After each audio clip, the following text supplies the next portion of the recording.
اوس رالو دا دویمه خبره تاسو وکړه چې د حافظ صاحب په باره کې نو حافظ صاحب چې څومره موږ ته معلومات شته لږ په دې باندې پروفیسر ډاکټر هدایت الله نعیم صاحب او بیا زمونږ د سوات رحیم شاه رحیم صاحب او یو شمېر نورو کسانو چې د دې کوم دیوان مرتب کړی دی او په هغې باندې خپلې سریزې هغې باندې مقدمې لیکلي دي نو د هغې نه موږ ته دا اندازه کېږي چې د پښتو د کلاسیکي ادب کم چې د پیرروخان نه د ملا ارزاني نه شروع کېږي نو آخري کس ته دغه دورې چې دی هغه حافظ الپورۍ صاحب کلاسیکي دور د کلاسیکي دور یو علي خان دی او دویم حافظ الپورۍ صاحب دی حافظ الپورۍ صاحب ویلی کېږي چې دی په خپله باندې د چارسدې د شاوخوا نه دلته کې راغلی دی د اصل نوم هم چاته معلوم نه دی بلکې مختلف پوهان چې کوم یو دي سړنکار چې دي هغه اندازې لګوي څوک وایي عبدالصمد دی څوک څه وایي بهرحال د ده نوم معلوم نه دی او دی په دغه حافظ صاحب باندې مشهور دی او د خپله شاعري هم په دغه حافظ په نامه باندې کړې ده بیا ځینې خلک وایي چې دی په سترګو باندې حافظ و یعنې په سترګو ړوند خو دا خبره د منلو وړ ځکه نه ده چې حافظ که دی ویب یعنې په سترګو ړوند ته موږ د سوات خلک حافظ وایو که دی په سترګو باندې ړوند وی نه ده به فقط د قرآن حفظ کړی ده به کتاب نشو لوستی ده به مثال خپله ټولنه نشو لیدی ده به د خلکو نوره رهنمایي نشوه کولی دا د قرآن حافظ دی د سترګو ړوند حافظ نه دی ځکه دا ډېر لوی جید عالم دی او کله چې موږ د کتاب ګورو د دیوان ګورو نو د عربۍ د پارسۍ د هندي او د پښتو هغه سخت الفاظ هغه مشکل الفاظ د په خپل دیوان کې راوړي دي چې هغه بغیر د یو عالم نه هغه وخت کې خو د هغه الفاظو خلکو ته اساني وه او د هغې تاثر سیوا وکړه او نو قصه په دې کې ده چې دا د عام سړي د وس خبره نه وه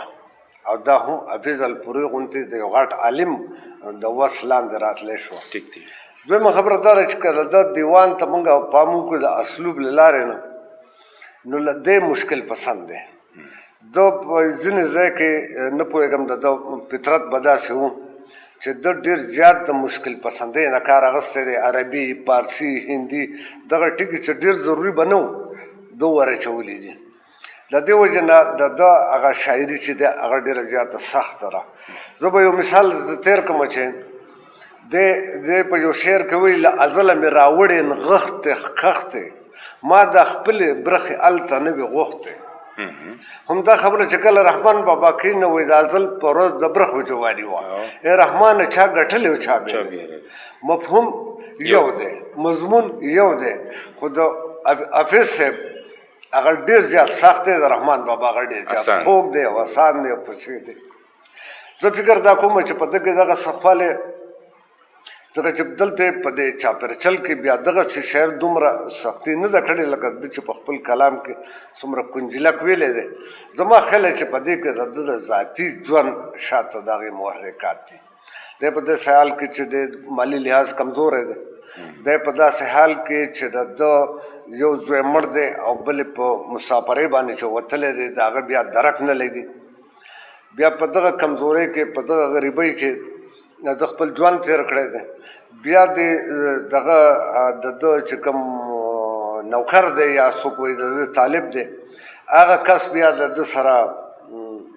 بېوفایي کړې ده بیا د ده هغه چې ډېر په ده باندې ګرانه وه هغه د ده مېرمن ویلی کېږي چې مهرو نوم یې نو د ده کلام چې سړی لولي نو دغه دردونه پکې ډېر زیات دي د غریبۍ درد پکې دی او د ده د بچي د مرګ خبره پکې ده مرثیه د ده بچی اولیا چې ورک دی په هغه بس ډېر دردېدلي شعرونه دي ویلي دي بیا د ده کور والا مهرو چې وفات شوې ده په هغې پسې ده داسې شعرونه ویلي چې د سړي په ولو باندې هغه غونه ذکر کړي بیا دغه د ده چې دا کم نوکر دی یا طالب دی نوم زما نه په دې وخت کې هېرېږي ارقم نوم یې دی که داسې زه کوم دی خو رقم دی که نه جي نو هغه دلته سره چې کومه بې وفایي کړې ده هغې دلته زړه سوری کړی ده او بیا غریب سړی په یوه ټولنه کې هغې ته د خلکو هغه شان پام نه نو دی د هغې نه هم ګیلهمن دی ځکه خو چې بعض په جاله کې چا نه دی پېژندلی قدر نشته د حافظ په الپورۍ کې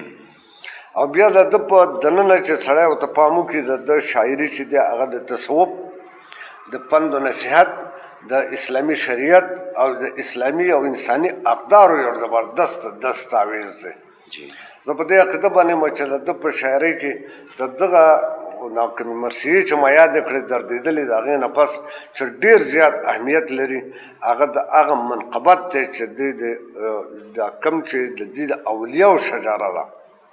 یو خو د عامو انسانانو ټبریزه شجره یو د اولیاو خپله شجره مرید په مرید باندې راغلی مرید په مرید باندې راځي دغه څیز د ډېر ښایسته لیکلی دی بیا د مختلفو اولیاو چې ده کم دغه کړی دی د هغې